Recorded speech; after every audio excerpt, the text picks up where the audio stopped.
Ndabaramukije mwese ndabaha n'ikaze muri aya makuru atekanye ikirere cyo kuri uwa kabiri igenekerezo rya 20 Myandagaro umwaka wa 2024.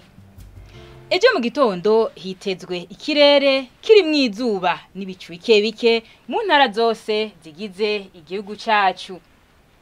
Ahazoba hakanye gusumba handi ni mu ntara za Gitega, Kayanza na Ngozi, aho ibipimo bizoba biri kuri °C 13. Ku muhingamo naho nyene hitezwe ikirere kiri mwizuba n'ibicu bike mu ntara zose zigize igihugu cacu. Ahazoba hashushe gusumba handi akaba ari mu ntara ya Cibitoke, aho ibipimo bizoba biri kuri °C 33.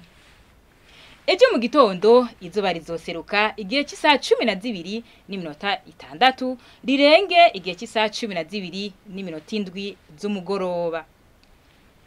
Aha rero niho hagarukiye aya makuru y'ikirere mwateguriwe n'ikigo ca Ijebu kijeje ivy'ibirere.